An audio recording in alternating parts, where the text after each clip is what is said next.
Mais où donc est le bord?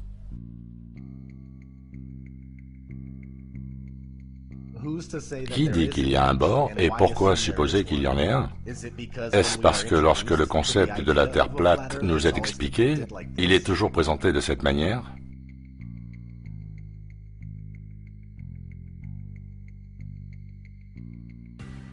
Dans le modèle actuellement le plus accepté, l'Antarctique n'est pas un continent, mais une masse de glace de 360 degrés qui retient les océans à l'intérieur. Quand on regarde la carte de Gleason, qui date de 1892, on voit indiqué dans le haut qu'elle est scientifiquement et pratiquement correcte, telle qu'elle.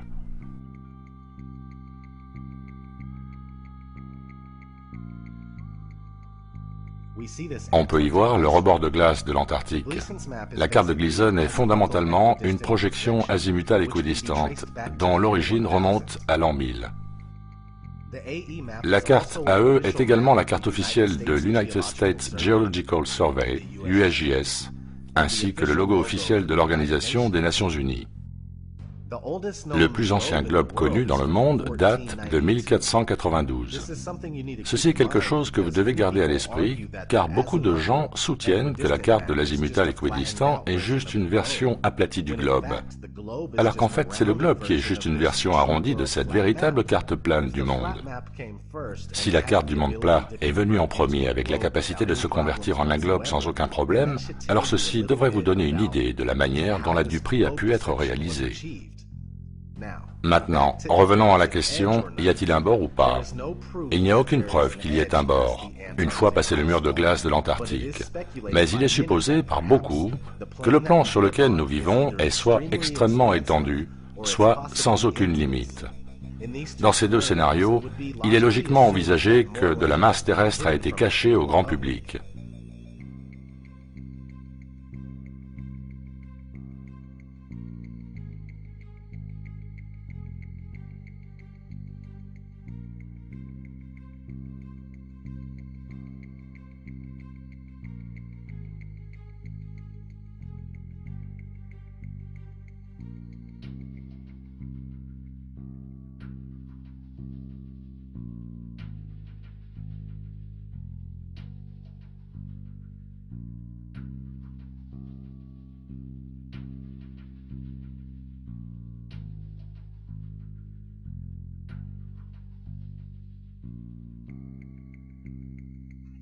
Dans une interview de 1954 avec l'admiral Richard E. Byrd, un officier de la marine américaine spécialisé dans l'exploration, celui-ci avait ceci à dire.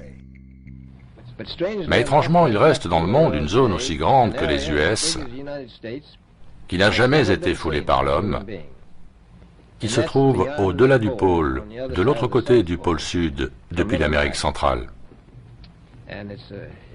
Et je trouve tout à fait surprenant qu'il y ait une aussi grande zone inexplorée, insinuant qu'il y avait plus de masse terrestre au-delà de l'Antarctique. Si cette terre inhabitée était sur un globe, elle se situerait dans l'océan Indien. Une découverte récente d'une ancienne carte bouddhiste dans un journal de 1907 semble soutenir l'idée d'une vaste plaine avec beaucoup de terre.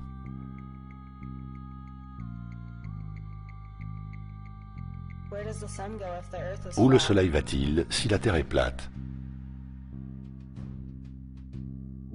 Bien, le Soleil ne se lève ni ne se couche, mais se déplace sur un circuit dans le sens des aiguilles d'une montre, d'est en ouest. Le lever et le coucher sont une illusion causée par la perspective. Le Soleil disparaît au point de fuite de la perspective humaine sur l'horizon, là où le sol rencontre le ciel, et puisque le Soleil n'est pas à 150 millions de kilomètres. Je répète, pas à 150 millions de kilomètres, mais beaucoup plus proche et plus petit. La lumière qui en émane n'éclaire qu'environ la moitié de la surface plane, le long de son parcours quotidien.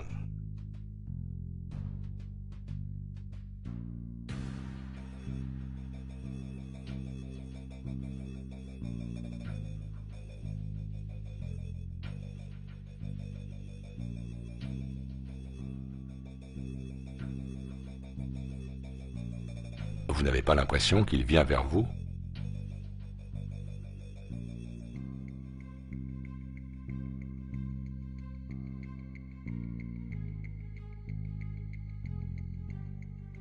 le Soleil naviguant au-dessus de la Terre plane.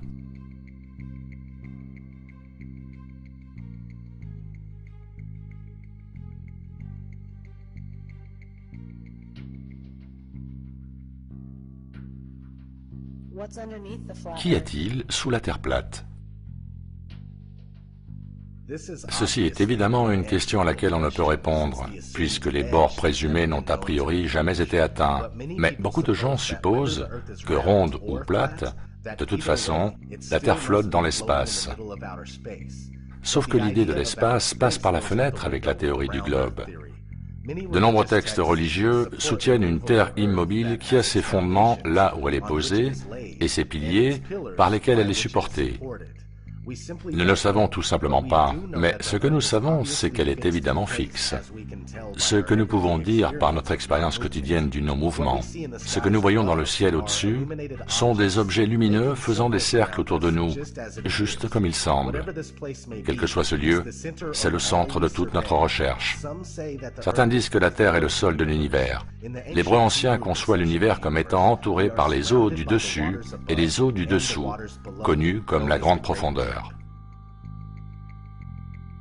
Le trou le plus profond jamais foré dans le sol atteint un total de 12 km. Le noyau même de la Terre n'est rien de plus qu'une pure spéculation, pour ne pas dire un mensonge malveillant. Donc qu'y a-t-il sous la Terre? Cela reste un mystère pour nous tous. Mais une autre chose qu'il est possible de rechercher est ce qu'il se trouve à l'intérieur du sol. Des bases militaires souterraines de plusieurs milliards de dollars, connues sous le nom de DUMBS, D-U-M-B-S. Les bateaux et navires ne disparaissent-ils pas à l'horizon? Ceci est également dû à la perspective humaine, et ils ne franchissent pas l'horizon, ils se fondent avec l'horizon, allant au-delà de la limite de l'horizon, dépassant ainsi son point de fuite. Les bateaux et navires redeviennent tout de suite visibles avec une paire de jumelles, un télescope ou tout appareil photo avec un bon téléobjectif.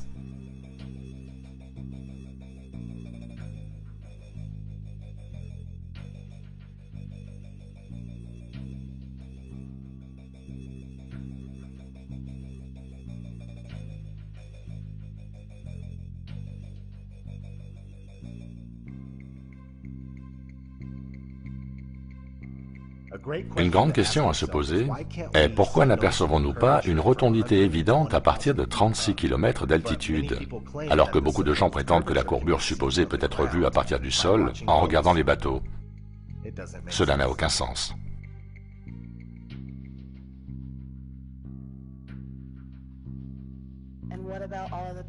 Et toutes les images de la Terre?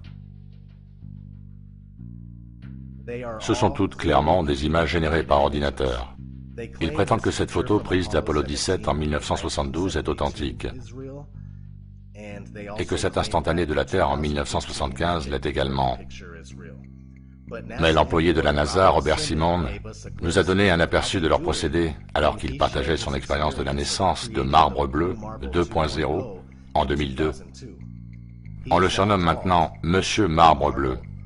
Il a été interviewé et a déclaré pendant l'enregistrement « La dernière fois que quelqu'un a pris une photo depuis un point au-dessus de l'orbite basse terrestre montrant un hémisphère entier sur un côté du globe était en 1972 lors de la mission d'Apollo 17. Le système d'observation terrestre de la NASA, c'est-à-dire les satellites de l'EOS, a été conçu pour créer une photographie de la santé de la Terre.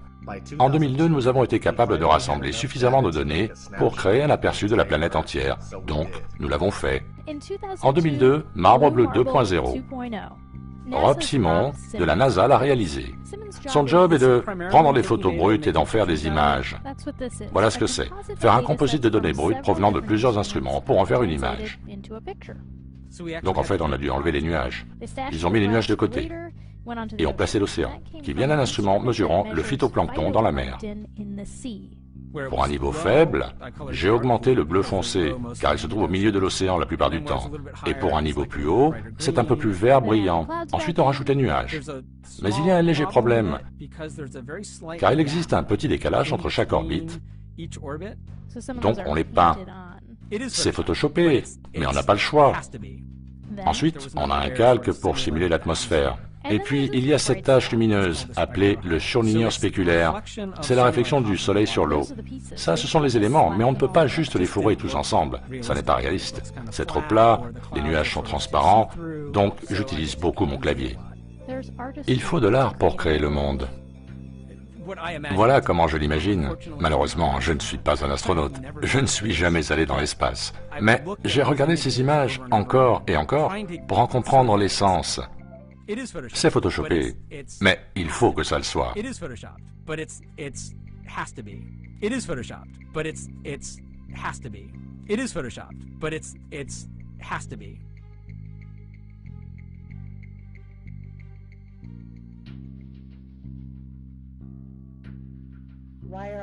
Pourquoi les autres planètes sont-elles sphériques?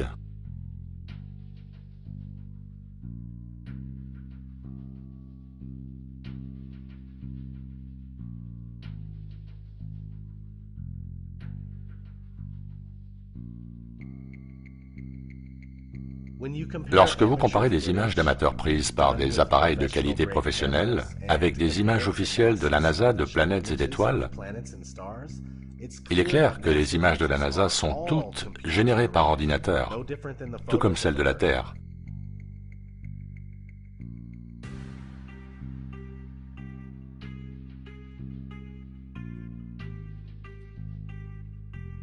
Ce que nous connaissons comme planètes sont en fait des lumières de formes arrondies qui semblent être posées au-dessus de la Terre plane.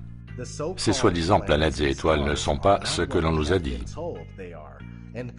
Et faire la comparaison de ces objets lumineux dans le ciel avec la Terre qui est sous nos pieds pour tenter d'en prouver sa prétendue rotondité est très inefficace. Puisqu'il n'existe aucune photo réelle de la Terre et que son mouvement n'a jamais été ressenti ou prouvé, il semble logique pour quelqu'un de croire que nous vivons sur une surface plane immobile et que tout ce que nous voyons dans les cieux tourne autour de nous.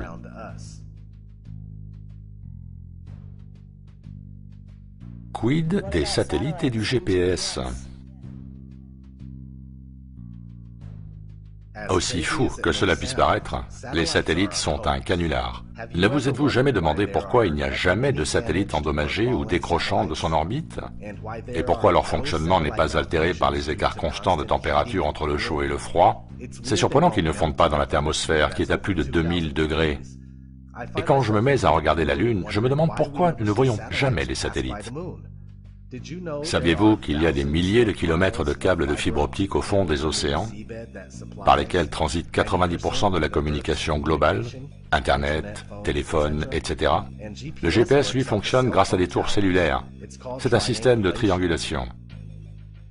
Vous avez dû remarquer ces grandes tours un peu partout, en vous demandant peut-être ce qu'elles étaient. La télévision par satellite n'est juste qu'un signal radio amélioré, géré par les tours au sol, comme la vieille antenne télé. L'auteur de science-fiction Arthur C. Clarke a proposé l'idée de satellites géostationnaires en 1945 dans un magazine appelé Un monde sans fil. Et 20 ans plus tard, en 1965, le premier succès de mise en orbite géostationnaire d'un satellite de communication fut annoncé. Aujourd'hui, on nous dit qu'il y en a des milliers, mais la chose étrange est que vos efforts pour le prouver resteront vains.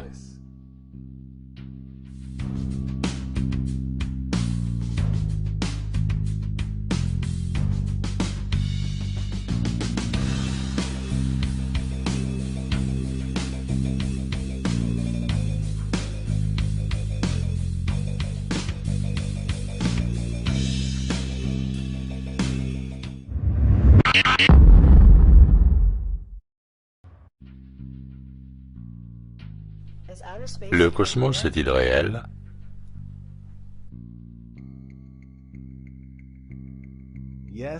Oui et non.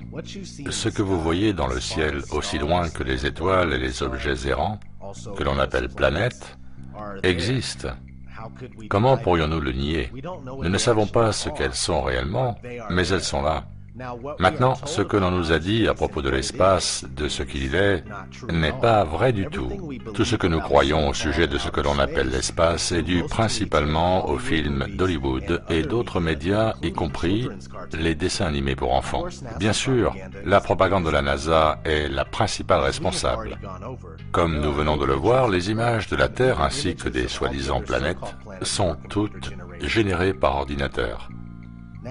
La NASA s'est plusieurs fois laissé aller à déclarer que les humains ne pouvaient dépasser l'orbite basse terrestre. Première fois.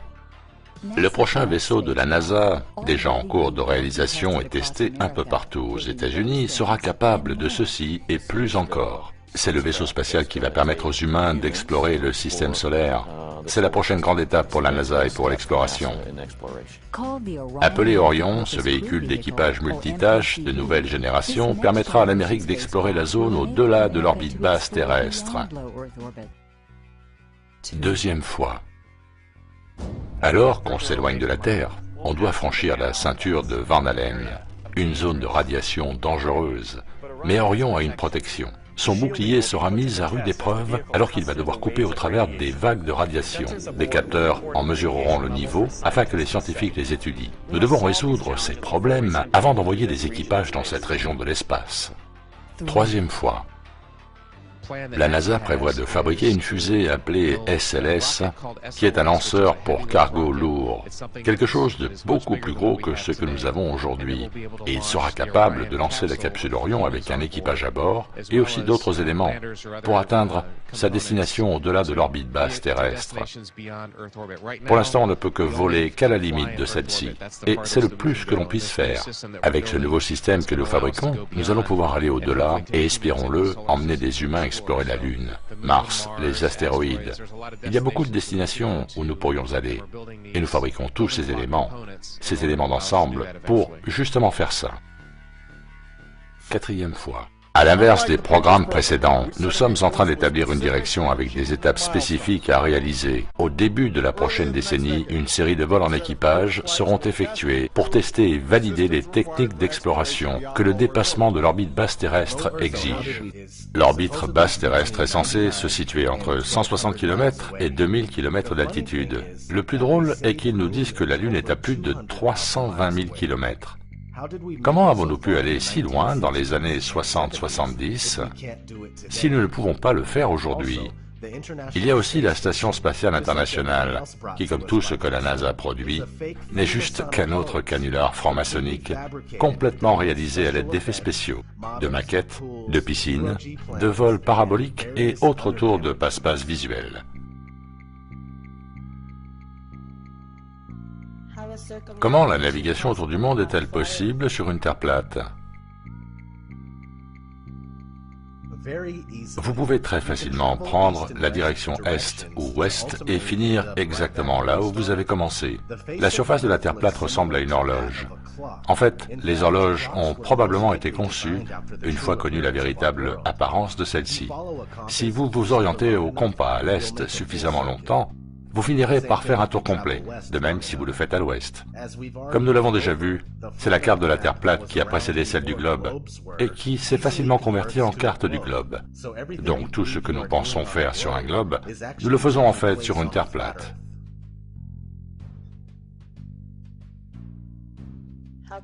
Comment se fait-il que la Lune soit à l'envers dans l'hémisphère sud? Ceci est très simple à expliquer. Quand quelqu'un se trouve dans ou sur la partie nord de la Terre, il voit la Lune sous cet angle. Quand quelqu'un se trouve sur la partie sud de la Terre, la Lune est vue de l'autre côté. Il la voit sous un autre angle, sous l'angle opposé. C'est aussi simple que ça. Imaginez que vous colliez une image de la Lune au centre de votre salon. Selon l'endroit où vous vous trouvez dans la pièce, la Lune sera vue différemment. Quand vous abordez cette question, gardez à l'esprit que la phase de la Lune ne change jamais. Sur une Terre sphérique, nous pourrions nous attendre à la voir changer, mais cela ne s'est jamais produit.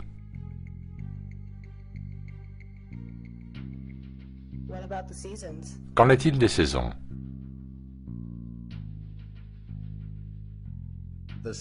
Le Soleil est proche et petit, et circule autour et au-dessus de la Terre plate dans un schéma de spirale. Au-dessus du tropique du Cancer pendant les mois d'été de la partie nord, au-dessus du tropique du Capricorne pendant les mois d'hiver de cette même partie. Donc, lorsque le Soleil est à son point le plus éloigné du pôle Nord, le centre de la Terre plate, c'est l'hiver dans le nord et l'été dans le sud. Dans la mesure où le Soleil est beaucoup plus proche et plus petit que ce que l'on nous dit, le déroulement des saisons est beaucoup plus logique. Si le Soleil était à 150 millions de kilomètres et avait un diamètre de 640 000 kilomètres, nous n'aurions pas ces fluctuations de température.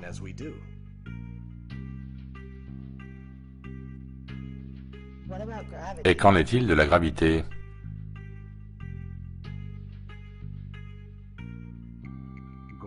La gravité est nécessaire au bon fonctionnement de la théorie de la Terre toupie. Les gens croient sans hésiter qu'il est impossible d'être éjecté d'un globe toupie qui fonce à travers le cosmos à des vitesses impossibles à comprendre. Et cependant, refuseront l'évidence d'une surface plane qui ne bouge pas. La gravité sert de bouc émissaire pour tout ce qui ne peut pas être expliqué et n'a jamais été prouvé. Les raisons pour lesquelles les choses tombent ou flottent s'appellent densité et flottabilité. Quelque chose plus lourd que l'air tombera, quelque chose plus léger que l'air flottera. Très simple. Votre téléphone est plus dense que l'air, donc si vous le lâchez, il tombe. Tout fonctionne grâce à la densité. Point besoin d'y rajouter quoi que ce soit. Je cite, « Les partisans de l'astronomie, selon Newton, prétendent que la loi de la gravité est la plus grande découverte de la science et la pierre angulaire de l'astronomie moderne. Par conséquent, si nous pouvons prouver que la gravité n'est que pure supposition, qu'une vue de l'esprit, qu'elle n'existe nulle part ailleurs que dans la tête de ces théoriciens et partisans, alors toutes les hypothèses de cette science prétendument moderne tombent à plat, aussi plat que la surface des océans.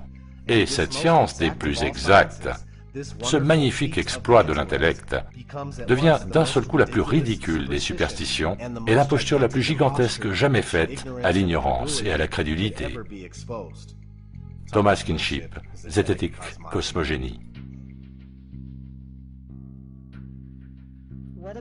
Qu'en est-il de l'effet Coriolis? Il est dit que l'effet Coriolis est le résultat de la rotation de la Terre, ce qui explique la dérive d'un objet se déplaçant au-dessus de la Terre, vers la droite dans l'hémisphère nord et vers la gauche dans l'hémisphère sud.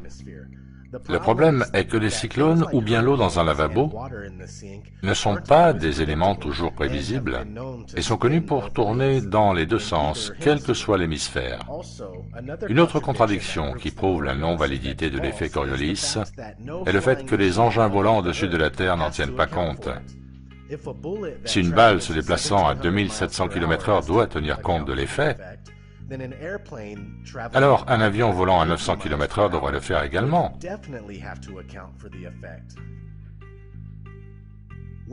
Si vous cherchez la réponse, vous trouverez qu'il est dit que puisque l'atmosphère se déplace avec la Terre dans son mouvement rotatif, les avions ne sont pas affectés. Alors pourquoi les balles le seraient-elles, surtout si elles vont beaucoup plus vite qu'un avion de ligne?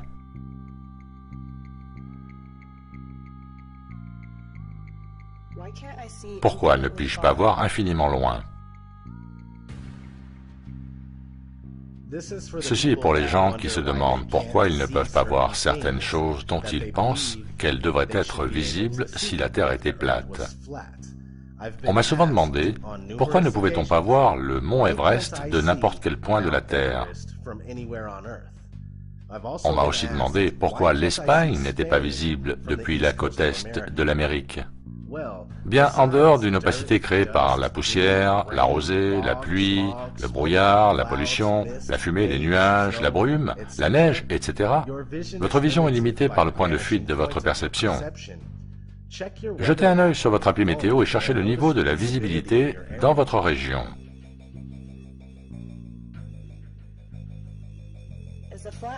La Terre plate est-elle un fait religieux? Oui et non.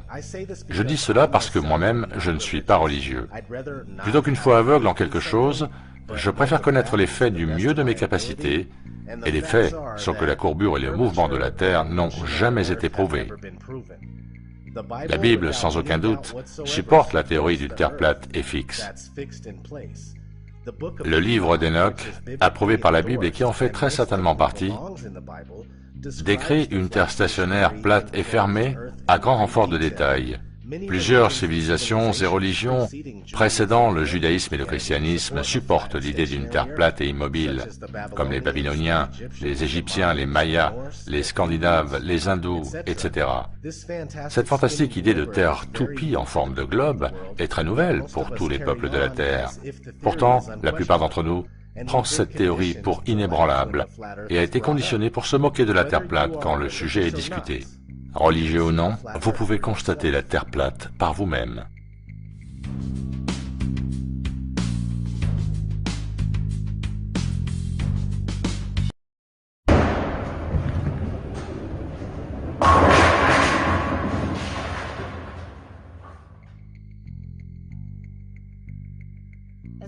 La société de la Terre plate est-elle la cause de la résurgence de la Terre plate? Non, la société de la Terre plate est conçue comme une unité de maîtrise, comme des gardiens du temple qui disent la vérité sur certaines choses, mais mentent sur d'autres choses dans le but d'apparaître stupides ou de vous aiguiller dans une mauvaise direction. Par exemple, voilà ce qu'ils ont à dire à propos de la gravité. Dans le modèle de Terre plate, plutôt qu'une force, c'est surtout l'accélération verticale constante de la Terre plane. La Terre est en accélération permanente vers le haut, produisant un G, ce qui équivaut à l'accélération gravitationnelle du modèle du globe. Tout comme la force de la gravité, l'accélération de la Terre produit plusieurs phénomènes couramment observés dans la vie quotidienne. Si ça ne vous rebute pas, alors je ne sais pas quoi le fera. Le débat de la Terre plate n'est jamais mort. Il a simplement perdu en intensité. Il y a toujours eu de vrais platériens parmi nous. Mais il a fallu attendre fin 2014, début 2015, quand Eric Dubé a commencé à faire beaucoup de bruit sur la conspiration de la Terre plate, et m'a accroché au passage. Il m'a fallu 10 mois de recherche avant de finalement accepter la vérité sur notre résidence. Depuis lors, grâce aux nombreux chercheurs, créateurs de contenu et activistes de la Terre plate, chaque jour, de plus en plus de gens prennent conscience de cette énorme tromperie.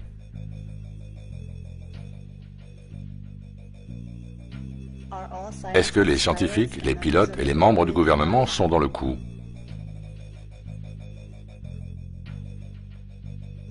Non, la plupart des scientifiques, des pilotes et des membres du gouvernement ont été endoctrinés, juste comme nous l'avons été. Quand ils vaquent à leurs occupations, ils le font avec l'idée que la Terre est une sphère. Bien sûr, si certains d'entre eux savent que la Terre est plate, ils n'en parlent pas, par peur de perdre leur job ou leur réputation. Le scientifique de base fait tout ce qu'il a à faire avec une sphère déjà dans la tête. Pour la science mainstream, remettre en question le modèle actuel est juste impossible. Pour les pilotes, les ordinateurs font la plupart du boulot. Et je dis ça sans volonté de nuire, car personnellement, j'apprécie ce qu'ils font. Et de plus, ils sont régulièrement soumis à des escales et des remplacements, ce qui ne facilite pas leur compréhension globale de la masse terrestre.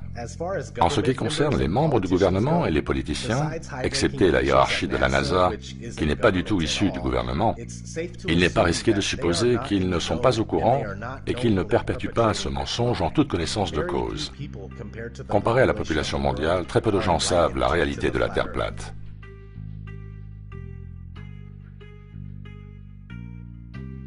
La NASA n'est pas la seule agence spatiale. Les autres sont-elles complices? La réponse est oui. Voici un court extrait de ce que vous devez savoir. Le vecteur, le logo officiel de la NASA. N'avez-vous jamais regardé le logo de la NASA, à la fois celui de l'insigne officiel et celui du tampon officiel? Vous remarquerez que ce qui ressort le plus dans ce tampon et cet objet fourchu rouge. Ils l'appellent le chevron ou le vecteur. Si vous demandez au service relations publiques de la NASA pourquoi ils utilisent ce symbole de manière si évidente dans leur logo et tampon, ils vous diront ce qui correspond à une version standard facile à comprendre pour le Pékin de base. Ils vous diront que c'est la représentation d'une aile hypersonique conçue dans les années 50, à l'époque où le logo a été créé. Pas tout à fait ça. On pourrait avoir envie de demander à l'agence fédérale russe Roscosmos, créée en 1992, pourquoi ils ont choisi le même logo. Et pendant qu'on y est, demandons aussi aux Chinois, eux qui ont créé leur agence spatiale en 1996. Par quel hasard ont-ils pu choisir l'aile hypersonique conçue dans les années 50 comme logo? On peut encore demander aux Japonais, aux Sud-Coréens, aux Taïwanais, aux Malaisiens, Mexicains, Iraniens. Tous ces pays, même la Bulgarie, utilisent le symbole du vecteur dans l'identité visuelle de leur agence spatiale. Ça va même plus loin. Vous pouvez jeter un coup d'œil aux insignes de chacun des programmes habités de la NASA, comme celui de Mercury par exemple. Une utilisation flagrante du symbolisme occulte dans chaque logo de ce programme. On voit ce qui ressemble à un chiffre 7 dans leur logo. Et là encore, la version de la NASA est qu'ils rendent hommage aux 7 astronautes de Mercury, oubliant quelque peu qu'il n'y avait que 6 astronautes du programme Mercury à aller dans l'espace. Le 7e ne l'a jamais pu. Il a eu un problème de cœur et n'a pas pu aller là-haut. Il n'y avait donc que 6 astronautes sur Mercury. Et pourtant, il y a un 7 dans chacun des logos des insignes de la mission officielle. Chaque insigne du programme officiel de Mercury, ainsi que les 6 patchs de chaque mission. Et cela continue avec le programme de la navette spatiale. Regardez le programme Apollo, le logo Apollo. Il y a une grosse lettre A. Enfin, c'est ce qu'ils veulent que vous croyiez, mais c'est juste un moyen facile de justifier la présence du symbole du vecteur dans le logo.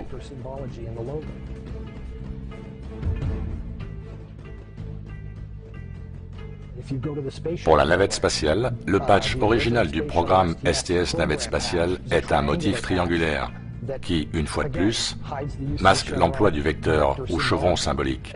Il en va de même pour nombre d'insignes de mission spécifiques. Chacun des patchs des expéditions de la Station spatiale internationale intègre le symbole du vecteur. La Station spatiale russe l'utilise aussi. C'est leur logo officiel. On peut même encore aller plus loin, vers les complexes militaro-industriels. Regardez les logos de sociétés comme Lockheed Martin. 2 vecteurs. Le logo X-Prize, Ames Research Labs, le Space Command US. Là, on est dans le domaine de la défense. United States Space Command. Leur logo est un vecteur. Et si vous prenez chaque programme spatial militaire, tous, sans exception, l'intègrent dans leurs insignes. Et finalement, la question devient, à qui ou à quoi ces gens rendent-ils vraiment hommage?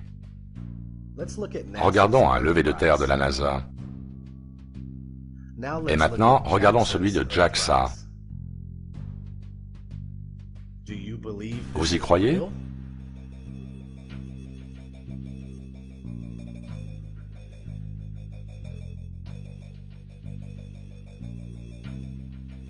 Bien alors, qui est responsable de cette tromperie?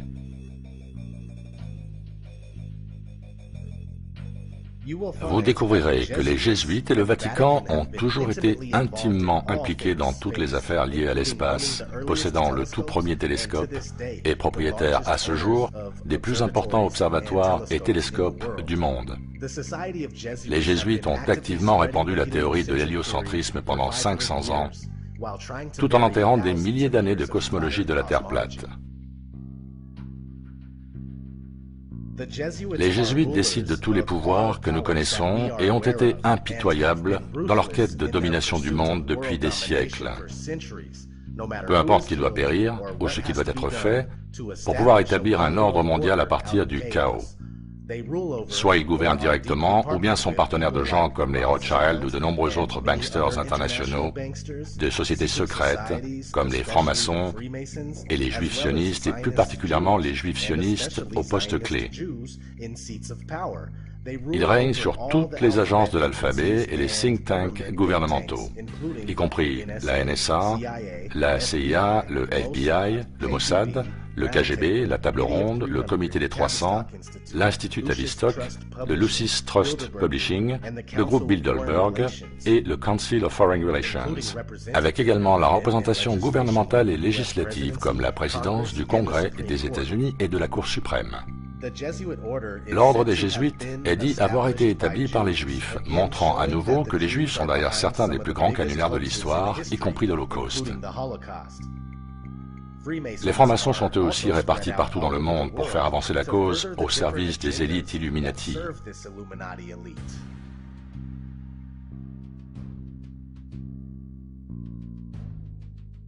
Pourquoi un tel mensonge?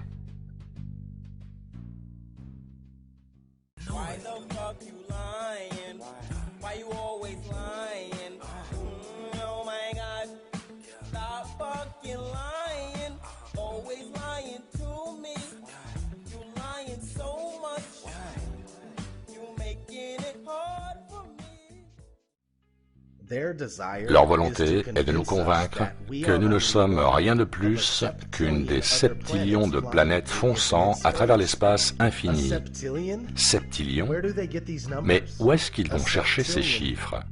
Un septillion à 24 zéros. Ils veulent que nous pensions que nous ne sommes qu'un accident cosmique généré par le Big Bang il y a 14 milliards d'années. Encore une fois, où obtiennent-ils tous ces chiffres? Impossible de savoir comment ils en arrivent à cette conclusion. Ils ne veulent pas que nous sachions qui nous sommes. Ils veulent nous faire croire que la vie est insensée, que la vie extraterrestre est réelle et que nous en sommes issus. Ne cherchez pas plus loin que le vieux Yoda pour la propagande, sans parler des innombrables séries et films avec lesquels ils nous programment. Ce n'est pas juste la Terre plate contre le globe, c'est beaucoup plus gros que ça. Quel que soit leur plan, il leur fallait nous enfermer dans cette idée de Terre sphérique avant de pouvoir continuer. Ils peuvent soit nous remplir d'effroi par le truchement d'une fausse invasion extraterrestre, ou la fausse révélation d'êtres aux origines galactiques lointaines, vivant parmi nous depuis toujours. Qui sait? Une autre raison de vouloir cacher la Terre plate est leur volonté d'occulter des masses de terre. Si on parle d'une vaste plaine avec des zones au-delà de l'Antarctique, comprenant d'autres océans, d'autres masses terrestres, alors une manière efficace de s'en débarrasser est d'envelopper tout ça autour d'un globe, induisant l'idée qu'il n'y a plus rien à découvrir, que tout a déjà été fait. Le globe s'avère être un esclavagisme accompli pour un esprit curieux. J'aimerais être un explorateur comme le grand Magellan. Oh là, trop tard mon grand, il n'y a vraiment plus rien à explorer. Quelle est la vraie signification de la Terre plate? Cela signifie que l'origine de l'homme nous est volontairement cachée. Hommes, femmes, enfants, on vous trompe à une échelle tellement massive. Terre plate close, terre plane à l'étendue infinie, ou même une terre plate sans limite avec un plafond sans barrière, ou pourquoi pas, une autre surface plane au-dessus de nous, ou en dessous de nous. Cela veut dire que cet endroit a été créé, y compris vous. Vous avez été imaginé, vous êtes spécial et vous avez un but. Un but qui vous est subjugué sciemment.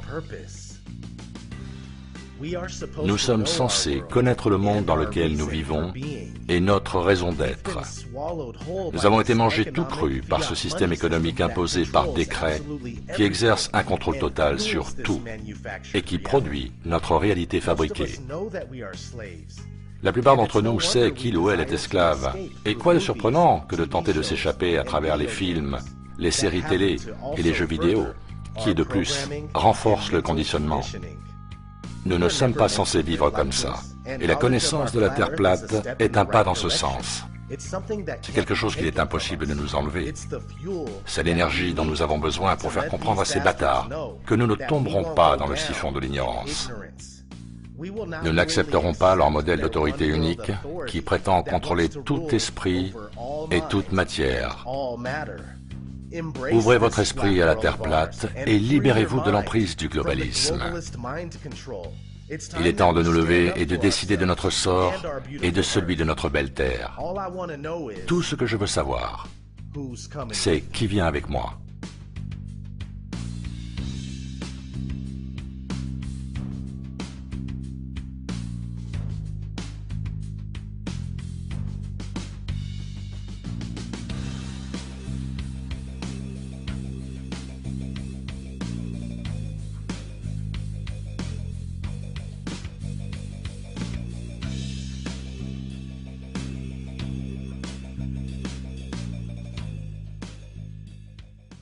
Boom.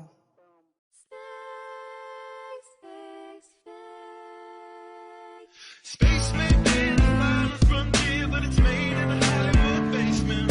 Space may be the final frontier, but it's made in a Hollywood basement. Space may be the final frontier, but it's made in a Hollywood basement. Space may be the final frontier, but it's made in a Hollywood basement. Have you ever dreamed of going up to outer space? Or maybe meeting other beings from another place? Have you ever wondered what it's like on other planets? Then you watch a science show and come to believe you understand it? You feel empowered by the knowledge and you feel enlightened, listening to Bill Nye and Neil deGrasse Tyson. But then you wake up and you start to see the obvious. Life is just a lie and this whole world ain't what we thought it was. NASA's missions to the moon were never completed. They just filmed them in a room and people believe it. I used to wonder what it's like to be an astronaut. Now when I see them acting, I can't help but to laugh a lot. They give us cartoons and they claim that we live on a ball, but it's flat and it's not moving or spinning at all. Why you lying to us, man? That's something that we want to know. After that, you're gonna have to pack up all your stuff and go. Space may be the final frontier, but it's made in a Hollywood basement. Space may be the final frontier, but it's made in a Hollywood basement. Space may be the final frontier, but it's made in a Hollywood basement. Space may be the final frontier, but it's made in a Hollywood basement. History has been rewritten by winners of wars, the Jesuit order, Khazars, Freemasons, and more. They pulled the veil over our eyes, and it's time to awaken. Through organized indoctrination, our minds have been taken. It's time we take our power back and we rescue our people. The Vatican and the bankers are like Resident Evil. They may have had the greatest plan that was ever concocted, but Illuminati never thought that they'd ever be spotted. They're manufacturing reality all in our heads. They tell us if the earth is flat, then we'll fall off the edge. But if it is a spinning ball, we won't fall off it then. And gravity is our imaginary magic friend. Why is water always flat when unmanipulated? Why are pictures of the earth computer generated? Why you lying to us, man? That's something that we want to know. After that, you're gonna have to pack up all your stuff and go. Space may be the final frontier, but it's made in a Hollywood basement. Space may be the final frontier, but it's made in a Hollywood basement. Space may be the final frontier, but it's made in a Hollywood basement. Space may be the final frontier, but it's made in a Hollywood basement. Space may be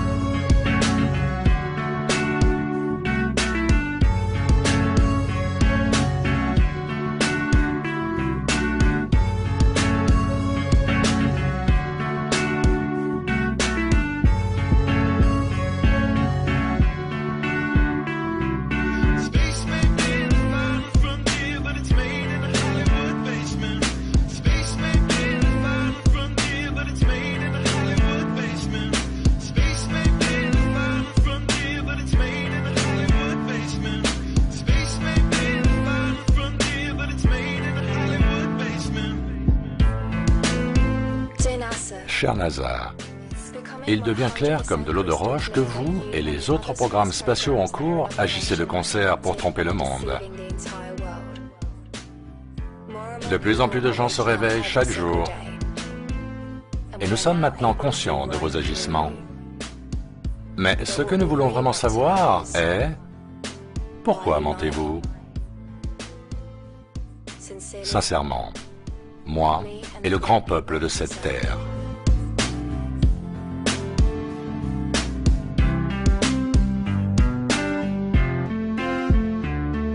Space may be the final frontier, but it's made in a Hollywood basement. The captain thinks the world is around, see? But we all know it's a flat, right? Of course it's flat. Sure, I know the world is flat. Yeah, so do I. Everybody knows.